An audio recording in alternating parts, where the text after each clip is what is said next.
The one that converts to Islam embraces the folds of this faith because they choose to voluntarily submit and surrender to the will of God in exchange for the ultimate acquisition of peace and contentment in this life and in the hereafter. The one that is converting accepts the Islamic belief that in order to achieve true peace of mind and surety of the heart, one must submit to the ultimate Creator, the one true God, and live according to His divinely revealed laws.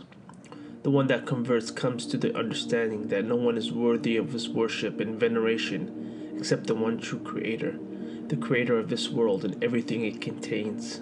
He realizes that the only true purpose of his life is to find God, build a relationship with Him, and follow His commandments. The one that is converting comes to the realization that God the Almighty would not leave him or her in the darkness without showing them and guiding them regarding the manner in which He wants them to live.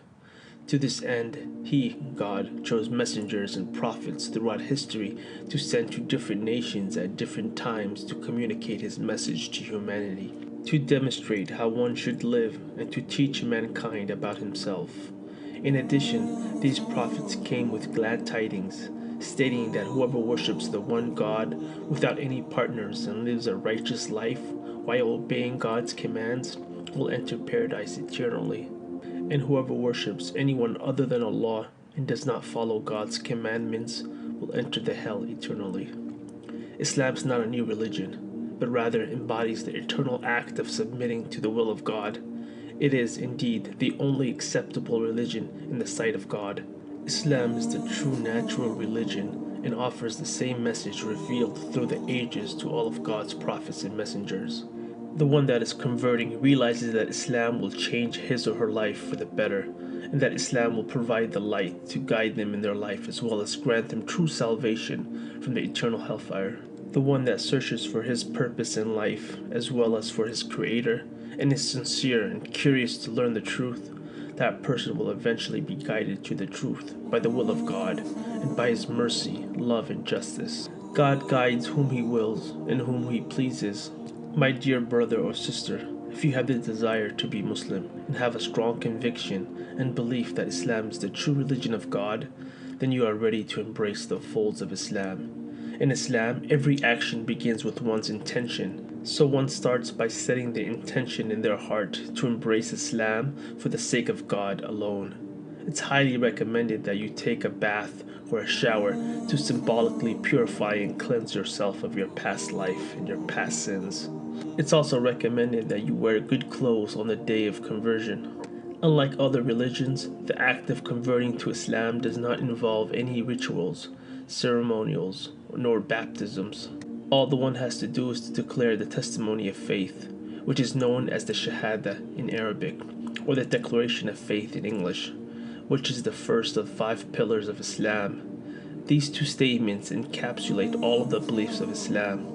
أشهد أن لا إله إلا الله وأشهد أن محمدا عبده ورسوله. I bear witness that there is no deity worthy of worship except Allah, and I bear witness that Muhammad is His servant and messenger. One can simply state this phrase in privacy by himself, or can do so in public with witnesses, especially those who could help them pronounce the wording in Arabic accurately. The testimony of faith is recommended and often done publicly in a mosque or gathering. One testifies, acknowledges, and expresses that he or she is fully convinced, with no doubt, that there is no deity worthy of worship and veneration other than Allah. Allah is the unique name of God. One acknowledges that there is only one God who is the sustainer, the creator, who is in control of all matters and all things, who has no partners, no children, nor associates.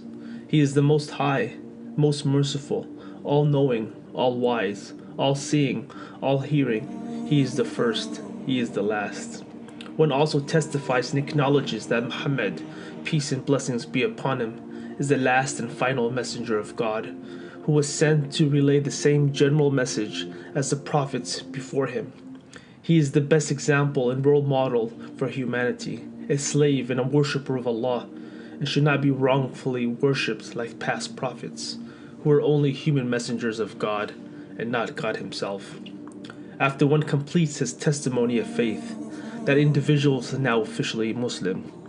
As a Muslim convert, one does not need to be burdened by his or her past sins committed before their acceptance, as all of their past sins will be absolved, and they will start with a clean slate, as free of sin as a newborn child. Not only that, but all of their past sins will be converted to good deeds.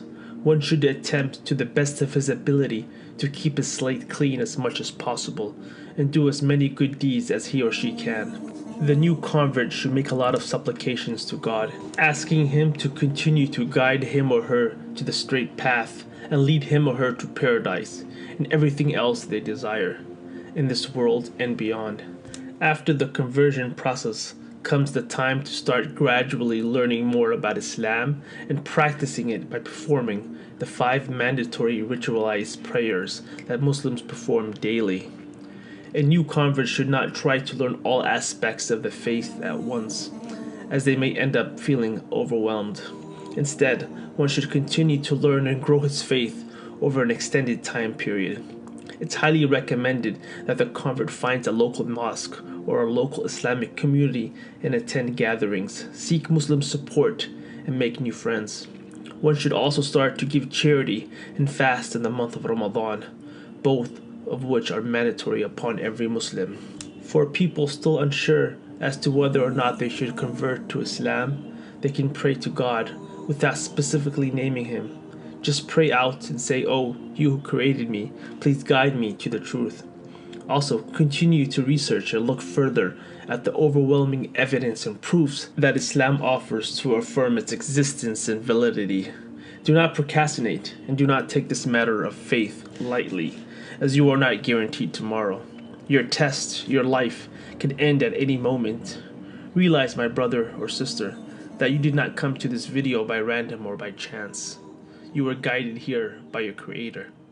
May your journey to the answer and to the truth be pleasant and successful.